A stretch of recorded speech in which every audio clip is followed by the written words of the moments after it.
Hello, I'm Kathleen McDermott, and you're listening to Your Life, Your Way. I'm here to remind you that you are not alone. I know life's challenges can be freaking hard, and life can feel like we are on one wild roller coaster ride. My guests and I are here to inspire you to embrace the possibilities because you can get off that wild ride and absolutely create a life that you love waking up to every day. Because your life is your gift to live your way.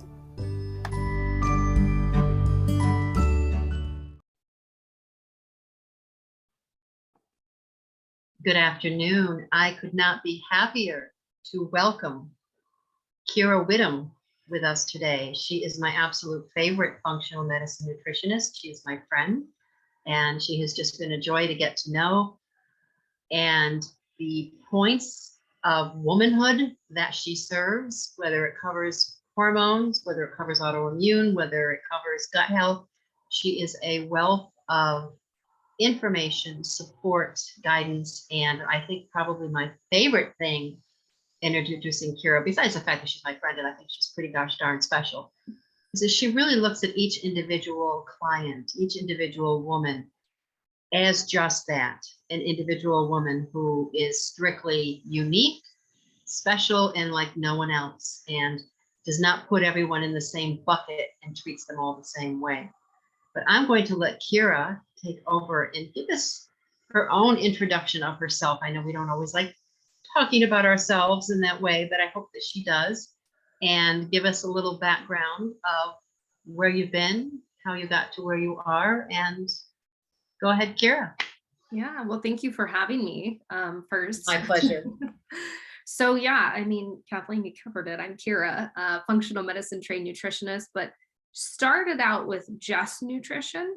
And then based on my husband's own issues, which we can briefly talk about those, that's what led me to study functional medicine and looking at the body as a whole, looking at lab work and trying to piece together pieces of essentially a puzzle, because we're all like puzzles and you hit the nail on the head. We can't use one protocol for every single person because there's so many different variables. So in terms of my story, you want me to dig into that a little bit? I would love for you to dig into this, because I firmly believe that every time a woman tells her story, it gives another woman the courage to tell hers or to begin to recognize hers. So I think it's a beautiful thing. Yeah. So I was the kid and adult with chronic digestive issues. I mean, from as early as I can remember, always, I mean, even as an infant, crying in pain, no one could ever figure it out. Childhood, teen years, just pretty constant, bloating after meals, and several times a month, pretty intense pain. I mean, I remember keeling over the bathroom tub because the pressure on my stomach would kind of help. Testing, medicines, nothing really got me any answers. Fast forward, we're in my 20s, late 20s, still dealing with it, and really never had any answers outside of it's IBS, which is a catch-all term and catch-all diagnosis for we don't know what else to tell you. You have digestive issues, so here's IBS. In terms of help, no one really offered me any. I mean, I was told, you could try eliminating citrus and coffee and chocolate. Those were never problems for me. I'd take them out. I'm like, nope, still having stomach pain. So got frustrated. I mean, at that point, I don't even know how many tests I had gone through, barium drinks, ultrasounds, endoscopies, I mean, everything, and nothing came back with a diagnosis. And so I remember I was in my late 20s, I think, that I was doing CrossFit.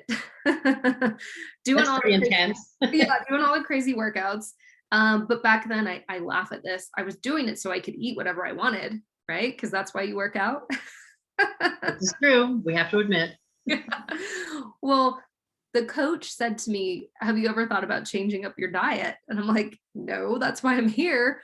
But it's almost like something struck a chord there. And I started thinking, what if something I'm eating is causing me to feel worse? Because I had never paid attention to it. Obviously, the citrus and the coffee and chocolate didn't work. So I kind of ruled out the food.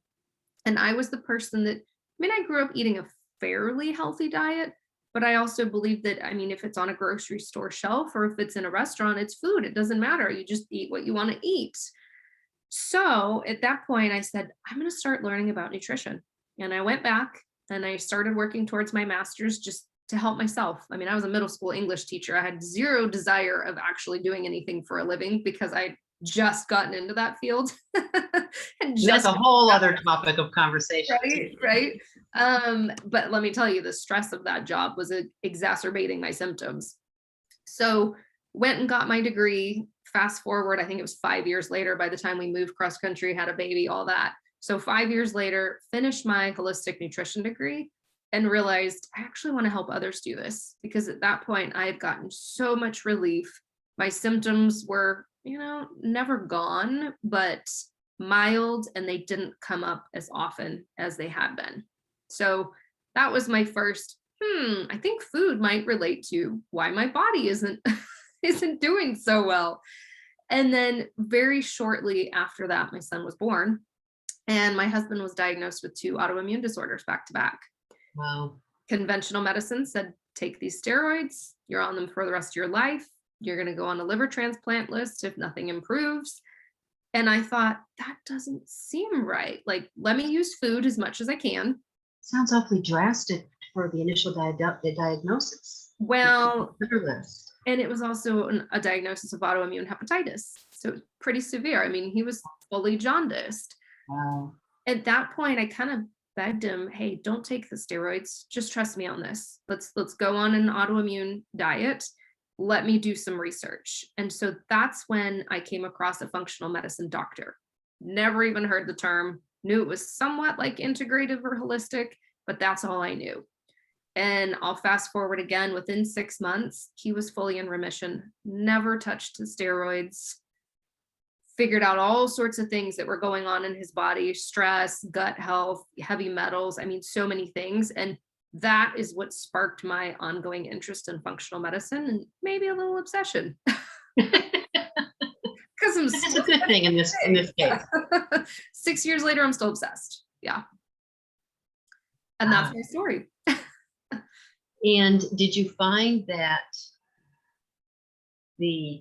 what you learned as far as nutrition, and I know what you're going to say because I've known you for a while, there's probably one, if you had to pick one, that is probably one of the biggest hurdles for us to be honest, to stop eating, and I know I struggle with it myself because it bothers me terribly, is like the one food to avoid. Yeah. It's funny because I'm not actually going to say one food and I see you cringing. Well, maybe because it's my own, but gluten is a nasty little bothersome. For me, it is for my joints. And it can be for many. And that's the thing, depending on someone's health issues. If there's an autoimmune diagnosis, yeah, I mean, that's kind of a non-negotiable. There's enough research around it that gluten has to go. If you're dealing with hormonal issues, then there might be a period of time where gluten needs to go, but it's not forever. And from there, it varies. If someone comes to me with chronic headaches, gluten might not be an issue for you. You might be able to keep it in, but it's definitely one that I address with people. I love how gentle you are. Right? Yeah. But there's so many times when I'm in my kitchen, especially when I get up in the morning, I'm going for coffee, it's like I can hear her. You should have your water first, and then you should make sure you eat breakfast. Yeah, Kira, I just got out of bed. Or my favorite line, coffee is not breakfast. I know. What? It's not. It's like I'm on the southeast, I'm in South Carolina, and you're out in Vegas, and I can still hear you. Love it. So go ahead. What else do you find is, let's put it this way, as a woman who has been in a train of thought where this is what I'm doing with my life, I became a teacher. This was my path. This was my plan. How did you feel about disrupting all of that and stepping into something completely different? Was there any mind thoughts, talking to yourself going on? It's funny. I would assume that there was some fear in there because there usually is, But this is where I kind of say there was divine intervention. Those times in life where you just say, I don't know how that happened. I really don't know how this happened. I mean, it just happened so suddenly, so easily, so quickly that I don't know that I thought of it. It just felt so natural. It chose you, as you Yeah, said. I Yeah, think so. definitely. Yeah. How do you feel? What type of person have you blossomed into based on your journey so far? Hmm. Somebody that's definitely more self-aware. And when I say that, I mean in every aspect. I'm aware of how I feel after I eat certain foods. That is something I never paid attention to. And it is such a powerful thing for anybody listening right now to do. Of just, I ate something. How do I feel? Do I feel energized? Do I feel tired? Do I feel bloated? Do I feel satisfied? So I'm aware of how I feel after I eat something.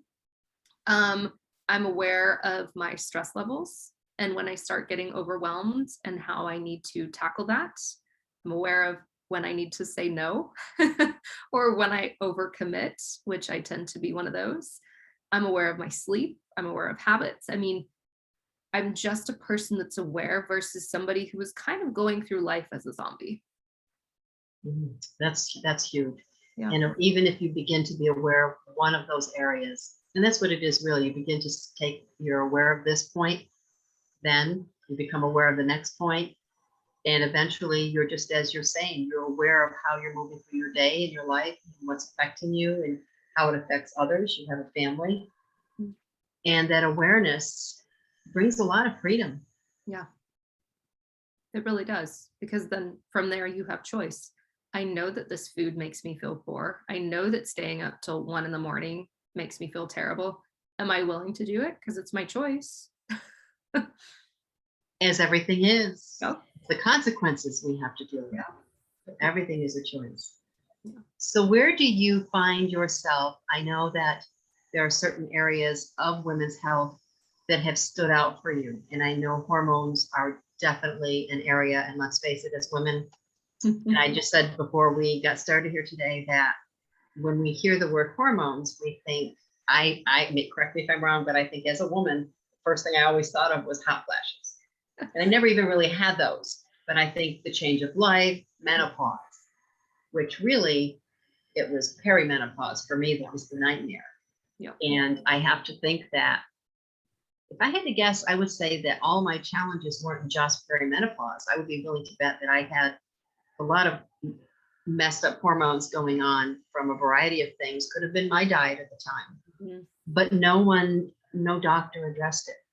And I tried different doctors and no one addressed what was going on. It's that they want to put you on drugs. It's that immediate, let's put you on an antidepressant. Let's put you on this and that and the other thing.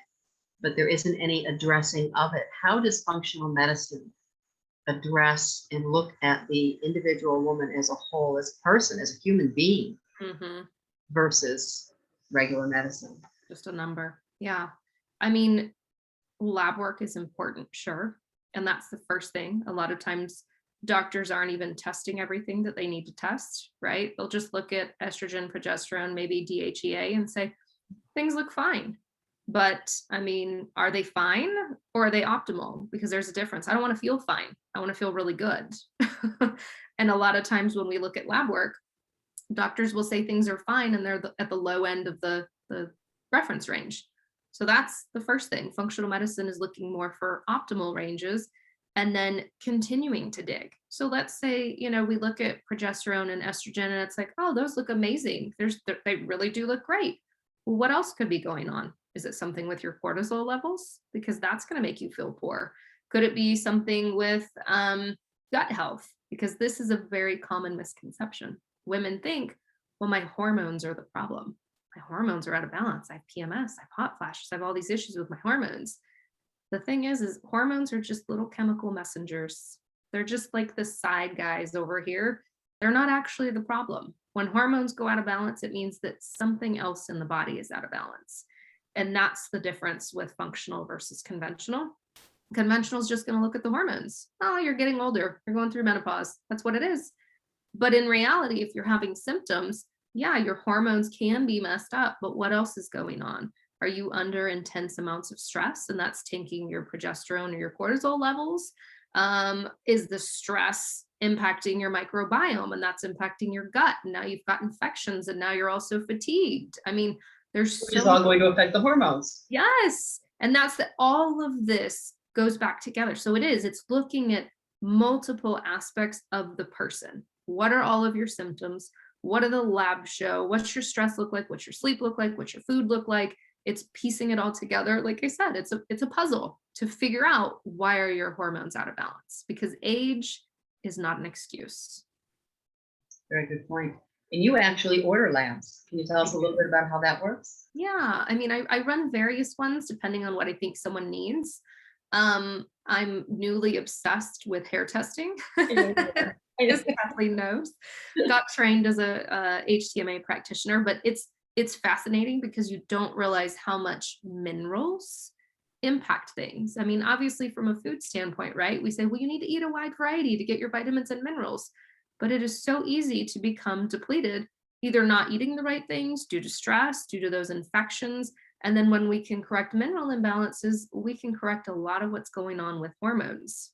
So I do hair testing.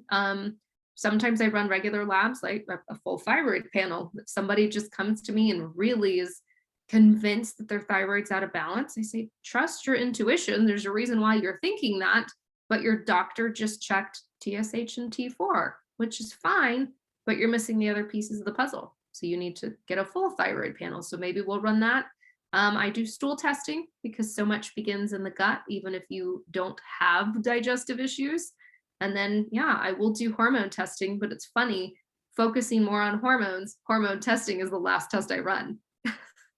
It's just such a natural thought process. That's just what we've been raised in through our lives. That's what we've learned. That's what we've heard. That's what doctors have treated. And unless someone like yourself comes out and begins to teach us differently, or we begin to ask our own questions and say, let me look and see what else is out there. Yeah. Well, and it And we becomes, just stay stuck in that cycle. it's bopamol. It's the bopamol Yeah. cycle. It's okay. I've got my hormones. I'm taking DIM and I'm taking ashwagandha and I'm taking chaste tree. I'm taking all these things that online I read are good for hormones and I'm feeling better. And 6 months later, they don't feel good again. And let me try that again. And then I'm going to do it again. So it's bopamol, because until you get to the underlying issues, those hormonal issues are just going to come right back. And it's so much bigger than that too, because I know when I was going through my own hormone, for the lack of better, because that's all I knew at the time, it affects your whole life. When you are not feeling well, we all know that it makes us very unhappy. It can make us short, defensive, we're exhausted, and we're trying to still do all the things that we feel that we are supposed to do, which is another whole conversation. But it affects our relationships, it affects our work, it affects our entire life. Our quality of life is just not what we have the right to have, but we should have, because we're just not feeling right. We're not feeling well. Yeah. And that's the thing. We should feel well. We should feel great. And if we're not, then those are signs from the body that, hey, something's out of balance. Can you please look into me and fix me? And you mentioned age, and I know you're right. Just because we're aging doesn't mean we have to get old.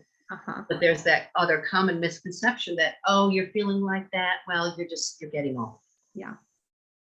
Another very poor misconception. That's probably for another podcast. Yeah. And that's the thing. I mean, of course, when we hit perimenopause, menopause, hormones are going to be changing on their own, but you can get through it very gracefully and have minimal symptoms if other systems in the body are working correctly. And I so want more women to hear this and know that there is a way to feel better, to feel joy, to feel more peace. And like you said, to move through it all with grace. Yeah. So I know you're doing some new education, correct me if I'm wrong? I laugh. She laughs. It's just never ending. My husband's like, you've got to stop. Like, you have a problem. Because it's like every week I'm like, oh, ooh, this one looks fun. But yes, I'm working towards my Doctor of Natural Medicine now. Wonderful. Congratulations. Thank you. That's so exciting. So where is Kira, the wife, mom, woman, going forward with all you've learned and all you've grown into be? Where do you see yourself going forward? Honestly, pretty much where I'm at, but just baby steps along the way. I mean, continuing to be a mom and continuing to be a wife and continuing this education that I can't seem to stop pursuing. And working with women, because that's my focus, is helping women. And how best can any of our listeners today that want to reach out and have a private conversation with you, how might they be able to do that?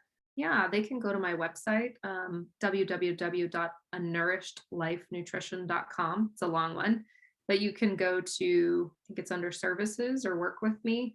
I offer complimentary consultation calls, so we can hop on 30 minutes and talk about what have you tried in the past? What have you done? What are your symptoms?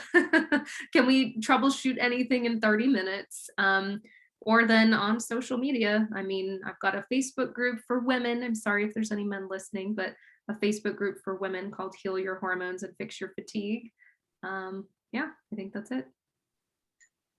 And we will definitely include that in the tidbits of the podcast session so that people will be able to see your links and be able to reach out to you.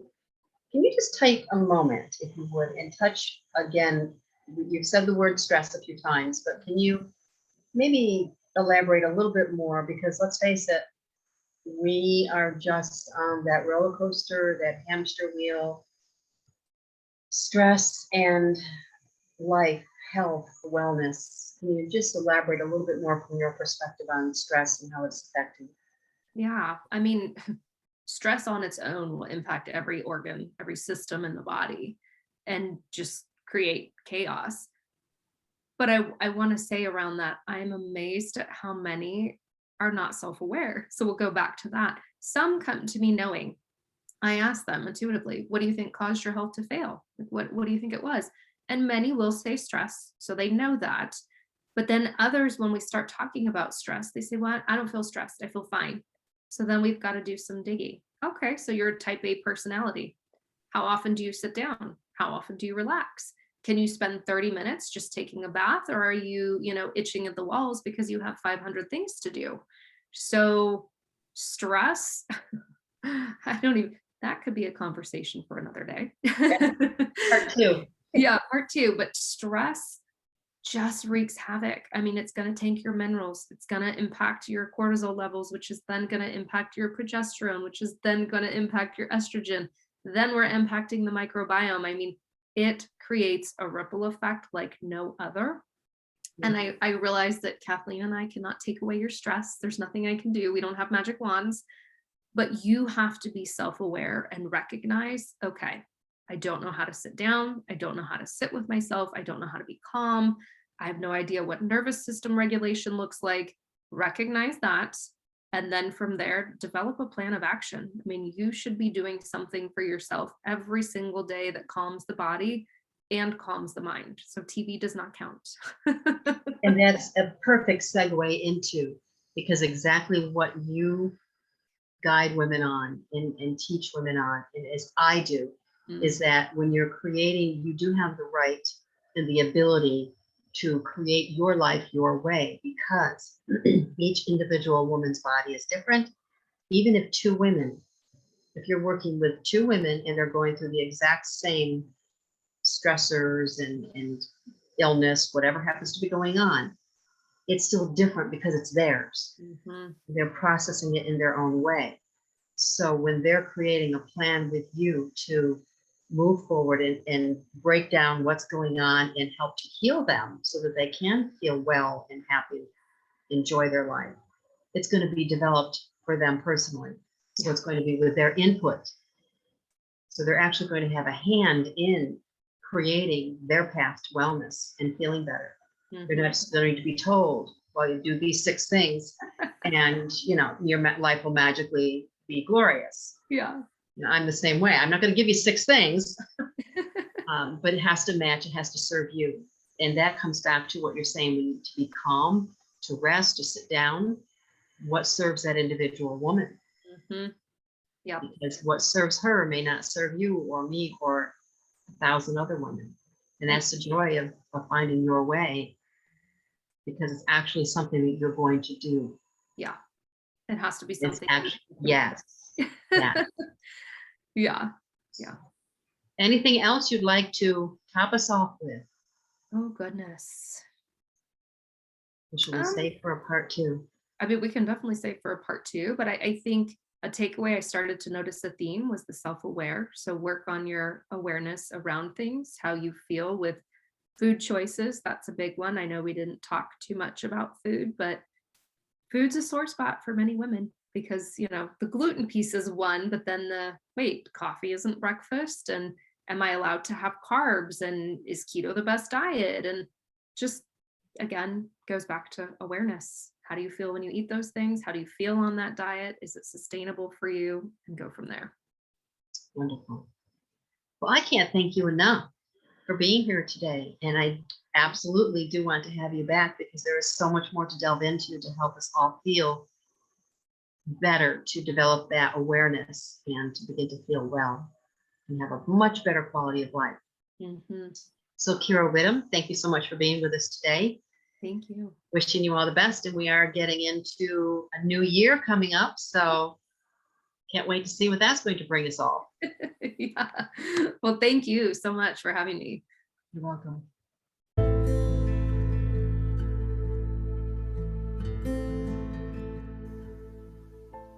Kira Whitham is a wealth of information on hormones, autoimmune disease, gut health. And I like her comment regarding self-awareness and how self-aware she is. And it's a very good point. How do we feel after we eat? How do we feel after a night's sleep or lack thereof? And that it is okay to say no. Making better choices. Definitely something that we can probably all of us take a look at as to how our choices are affecting us.